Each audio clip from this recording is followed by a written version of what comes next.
13 رجب کی رات کی نماز کا کیا طریقہ ہے؟ رجب میں ایام بیض کے روزے کب رکھے جائیں؟ عمل داؤد کب کیا جاتا ہے؟ رجب کو رجب کیوں کہتے ہیں؟ اور رجب کے روزوں کا اجر کیا ہوگا؟ بسم اللہ الرحمن الرحیم۔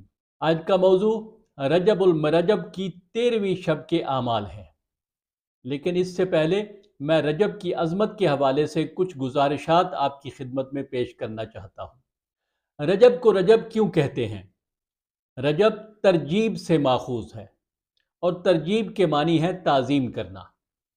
یہ حرمت والا مہینہ ہے، اس میں جدال و قتال نہیں ہوتے تھے، اس لیے اسے العصم بھی کہتے تھے کہ اس میں ہتھیاروں کی آوازیں نہیں سنی جاتی تھی۔ زمانہ جاہلیت میں بھی عربوں کے ہاں رجب کا مہینہ خاص احترام اور اہمیت کا حامل تھا۔ اس مہینے میں ان کے ہاں قتل و غارت اور جنگ اور خون ریزی ممنوع اور حرام تھی۔ عبداللہ ابن عباس سے روایت ہے کہ جب بھی رجب کا مہینہ آتا تو مسلمان پیغمبر اکرم صلی اللہ علیہ وآلہ وسلم کے گرد جمع ہو جاتے۔ اس وقت پیغمبر اکرم صلی اللہ علیہ وآلہ وسلم حمد و ثنا اور گزشتہ پیغمبروں کو یاد کرنے کے بعد فرماتے، اے مسلمانوں، عظمتوں اور برکتوں والا مہینہ تمہارے سر پر سایہ فگن ہے۔ یہ وہ مہینہ ہے جس میں خدا کی بندگی کرنے والوں پر رحمتیں نازل ہوتی ہیں، سوائے مشرک اور بدعت گزار کے۔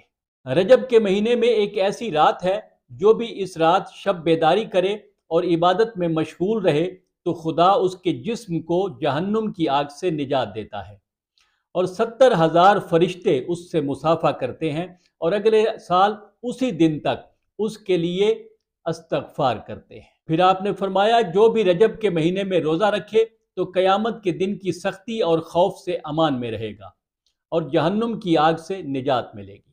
پھر آپ کا ایک اور فرمان ہے کہ اگر لوگ رجب میں روزہ رکھتے اور اس مہینے کی راتوں میں شب بیداری کرتے تو ان کی قبر میں عذاب نہ ہوتا۔ ایک اور جگہ آپ نے فرمایا کہ بہشت میں ایک ایسا قصر ہے جس میں سوائے رجب میں روزہ رکھنے والوں کے کوئی اور داخل نہیں ہو سکتا۔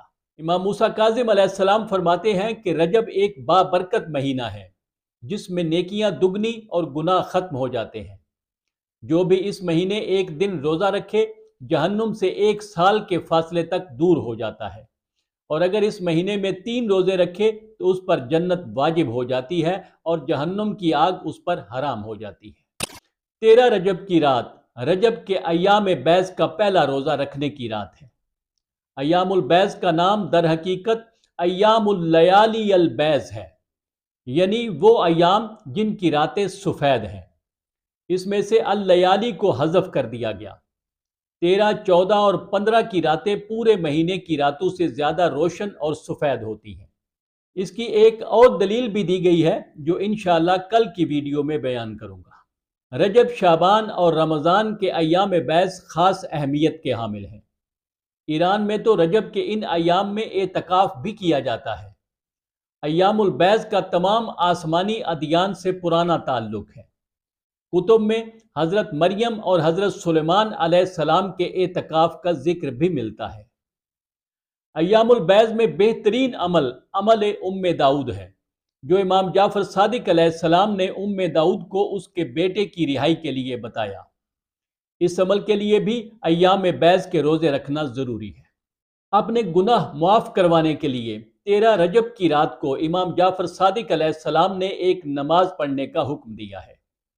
آپ نے فرمایا کہ جو شخص یہ نماز ادا کرے گا، شرک کے علاوہ اس کے سب گناہ معاف کر دیے جائیں گے۔